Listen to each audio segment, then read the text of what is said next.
This just in, a zombie outbreak has taken place in your town, and you can already hear people in the streets turning into zombies, and shots being fired in the midst of all the chaos.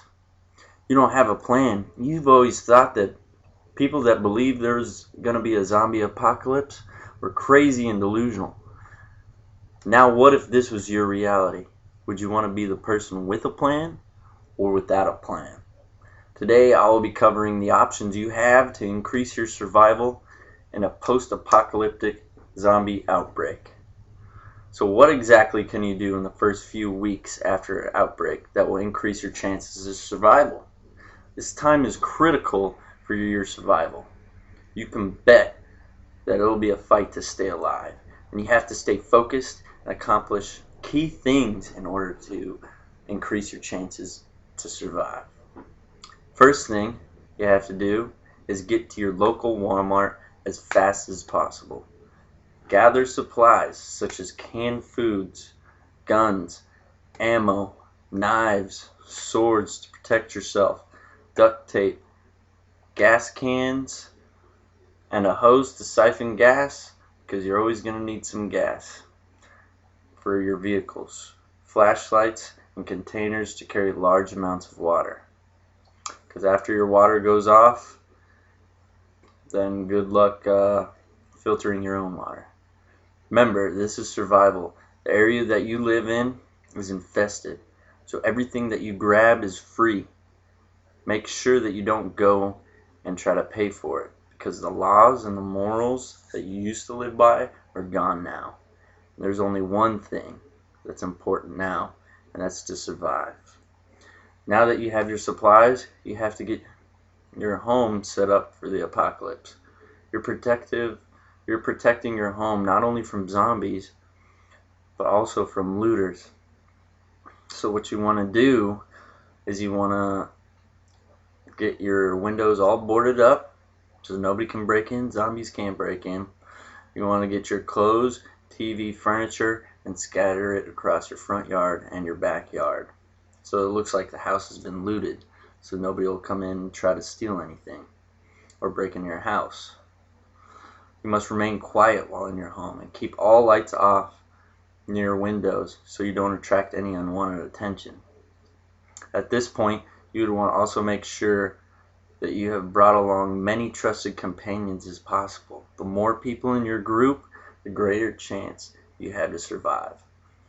You should also have a person on guard at all times, switching off with them every 3 to 4 hours so that they can maintain their vigilance when they're on guard. So these are your basics to survive the first few weeks in zombie apocalypse.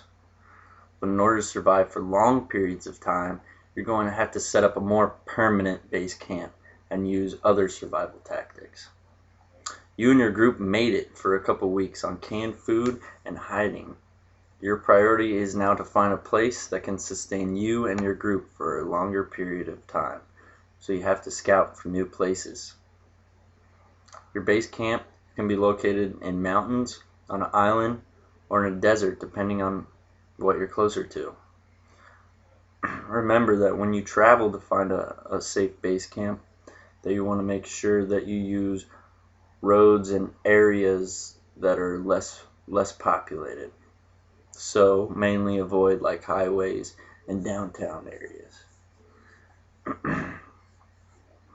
The main things that you're looking for in a good safe home is security, defensibility, sustainability, and a way to escape if you have to retreat. One example, for instance, is a prison. Security is very high because it's usually surrounded by fences. You got the guard towers, so your defensibility definitely increases with those.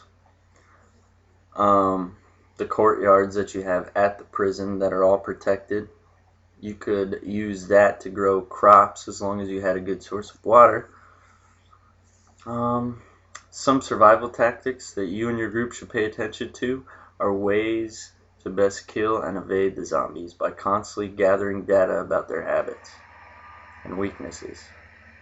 Two things that remain true in all zombie movies is that you have to destroy the head in order to kill them, and zombies will go after anything alive or anything that makes noise. So make sure you keep quiet and stay hidden. Now that I've told you the ways to help you better survive the zombie apocalypse, let's go over some key points again so you don't forget, just in case the zombies happen to be in your town. So this is it. Your survival depends on how well you're prepared for something like this to happen. Remember that first you have to get supplies to survive for a couple weeks at your house if you can't make it out of the city right away. Then you have to move to a place that can sustain you and your group for a longer period of time. Your choices are clear.